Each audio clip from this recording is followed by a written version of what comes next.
तो हम सब आसन जमा के, जैसे आसन से आप दुखी थे ना कल, बार बार कभी कुर्सी पे जाके बैठ रहे थे, कभी फिर नीचे आके बैठ रहे थे, ये आपका अभ्यास नहीं है केवल, और कोई कारण नहीं है इसमें।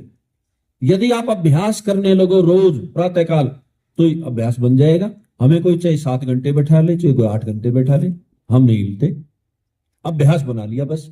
और कोई आपके अंदर और मेरे अंदर फर्क नहीं है। तो आसन जमाने के बाद ही कहते हैं ना भाई, थोड़ा ठहर के विचार कर ले।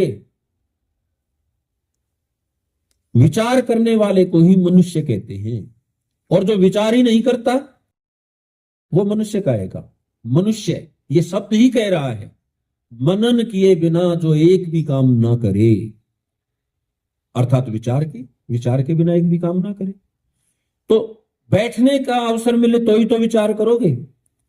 हुड़दंग में कोई विचार थोड़ी होता है, कभी इधर जा रहे हैं कभी उधर जा रहे हैं, हलचल है। शरीर ही स्थिर नहीं हुआ तो इसमें बैठा आत्मा कैसे स्थिर हो जाएगा? क्यों जी, समझ में आ रही है बात?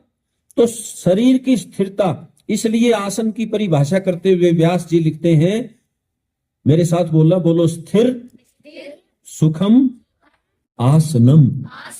स्थिरता पूर्वक लंबे काल तक और सुखपूर्वक, तंग भी ना हो उसमें, जिसमें बैठ के ईश्वर का मनन चिंतन किया जा सके, उसे आसन कहते हैं। समझ में आया? बोलो, स्थिर सुखम आसनम। याद करना है इन बातों को, और वैसे याद ना आए तो इसकी एक छोटी सी पुस्तक आपको मिल जाएगी, उसको याद करो। ये मनुष्य जीवन की ऐसी विद्या है, इसको यदि नहीं सीखा तो आप जीवन में मनुष्य नहीं बने होगे।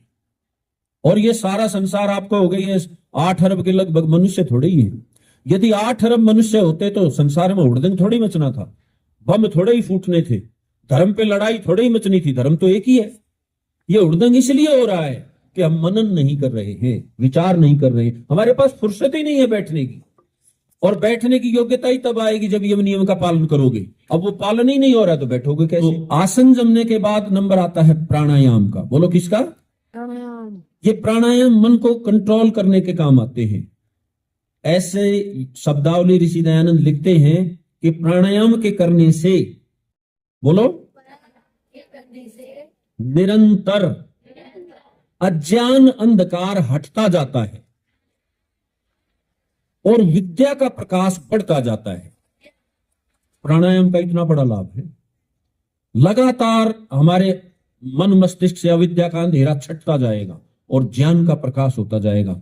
अच्छा, व्यक्ति ठोकरें कब खाता है? अंधकार में या प्रकाश में?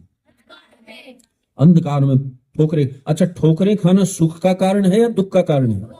और आप कल कह रहे थे कि हमें दुखी तो होना नहीं है। यदि आप दुखी नहीं होना चाहते तो ज्ञान के प्रकाश में आओ, विद्या में आओ, विद्या प्राप्ति के लिए यत्नवान हो जाओ। यदि आपने विद्या का यत्न नहीं किया, बिना यत्न के विद्या नहीं आएगी। ऐसा मत सोच लेना कि कोई आपके यूं डाल देगा अंदर, आप नहीं डाल सकती। आपकी भी इच्छा हो और पढ़ाने वाले की भी इच्छा हो, तब विद्या आती है।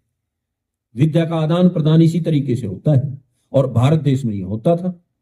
तो प्राणायाम करने से 3 प्राणायाम आपके आज यहां कराऊंगा भी, उसका अभ्यास करेंगे हम सब। चौथा तब सिखाया जाता है जब 3 का बढ़िया अभ्यास हो जाए।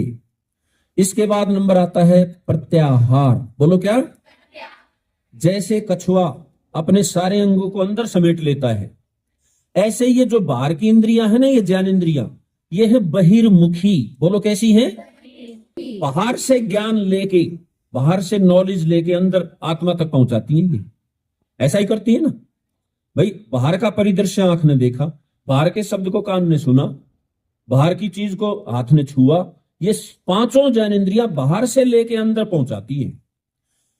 और अब ईश्वर की यदि प्राप्ति करनी है, ध्यान देना, ईश्वर की प्राप्ति करनी है तो उसमें शब्द स्पर्श रूप रसगंध है ही नहीं।